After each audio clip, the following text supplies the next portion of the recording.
राजू एक छोटा सा लड़का था जो एक छोटे से गांव में अपने माता पिता के साथ रहता था। वह दिन रात खेतों में काम करने में अपने माता पिता की मदद करता, लेकिन उसकी आंखों में हमेशा एक अधूरी ख्वाहिश छिपी रहती थी। वह चाहता था मेरी जिंदगी में कुछ ऐसा जादुई हो जो सिर्फ किताबों और कहानियों में ही नजर आता है। राजू को हमेशा से ही पेड़ों और प्रकृति से विशेष लगाव था, क्योंकि वह जानता था कि पेड़ न केवल हवा देते हैं बल्कि हमारे दिलों में भी एक अनकही शक्ति भरते हैं। गांव के बाहर एक पुराना पेड़ था जो सबके लिए एक रहस्य बना हुआ था। लोग कहते थे, वो पेड़ जादुई है, लेकिन किसी ने भी उसके रहस्यों का पर्दा नहीं उठाया है। छोटे बच्चों को यह पेड़ हमेशा आकर्षित करता था, लेकिन गांव वाले इसे खतरनाक मानते थे। वे कहते थे, रात के समय वहां जाना ठीक नहीं है, क्योंकि पेड़ की जड़ें और शाखाएं अजीब तरह से घूमती हैं और किसी को भी अपना शिकार बना सकती हैं। लेकिन राजू के मन में उस पेड़ के बारे में जानने की बहुत जिज्ञासा थी। मैं आज उस जादुई पेड़ के पास जाऊंगा और उसकी सच्चाई का पता लगाऊंगा। वह चुपके से घर से बाहर निकला और सीधा उस पेड़ की ओर चल पड़ा।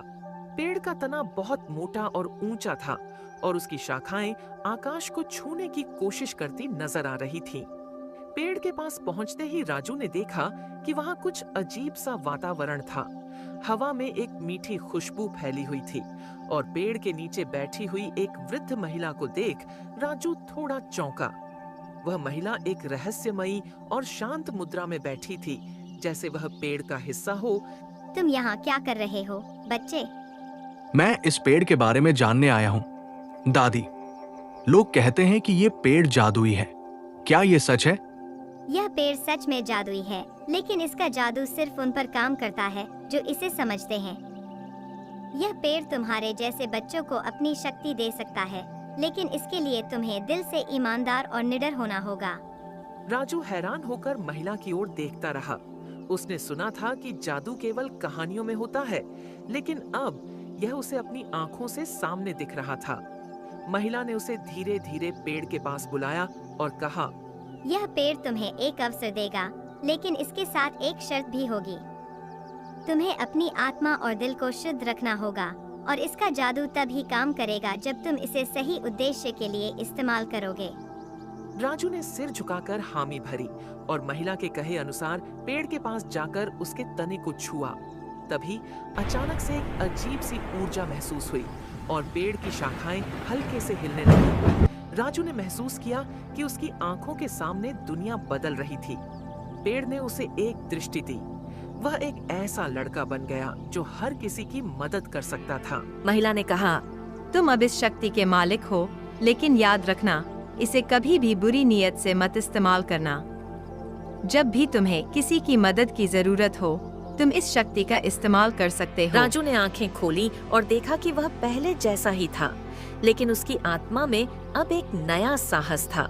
महिला ने मुस्कुराते हुए कहा, अब तुम जा सकते हो, लेकिन याद रखना, सच्ची शक्ति दिल में होती है और वह शक्ति कभी न खत्म होने वाली होती है। राजू वापस घर लौट आया और उसने अपनी शक्ति का उपयोग करना शुरू कर दिया। उसने देखा कि उसकी शक्ति से वह गांव के लोगों की मदद कर सकता था।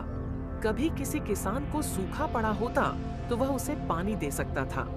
कभी किसी बूढ़ी औरत को दवा चाहिए होती तो वह तुरंत उसके लिए दवा ला सकता था। धीरे धीरे गांव वाले राजू को एक नायक के रूप में पहचानने लगे। लेकिन एक दिन गांव में एक बड़ी समस्या खड़ी हो गई। गांव के पास एक बड़ी नदी थी जो अचानक उफान मारने लगी और गांव की ओर बढ़ने लगी। गांव वाले डर गए थे और समझ नहीं पा रहे थे कि क्या करें। इस स्थिति में राजू ने अपनी शक्ति का प्रयोग किया। उसने पेड़ की जड़ से अपनी शक्ति ली और नदी के रास्ते को रोकने के लिए एक बड़ी चट्टान खींच ली। यह काम करना मुश्किल था, लेकिन राजू ने हार नहीं मानी और अपनी पूरी ताकत से काम किया। थोड़ी देर बाद नदी का पानी रुक गया और गांव बच गया।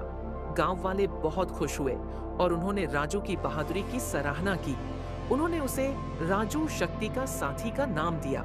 राजू ने सीखा कि असली जादू सिर्फ बाहरी शक्ति में नहीं, बल्कि दिल की शुद्धता और दूसरों की मदद करने की भावना में होता है। उसके बाद से राजू ने न केवल अपनी शक्ति का सही उपयोग किया, बल्कि उसे समझा भी। उसने यह जान लिया कि किसी भी जादू की असली ताकत तभी होती है जब उसका उद्देश्य अच्छाई और प्रेम के लिए हो। और इस तरह राजू और उसका जादुई पेड़ दोनों गांव के लिए एक अनमोल धरोहर बन गए।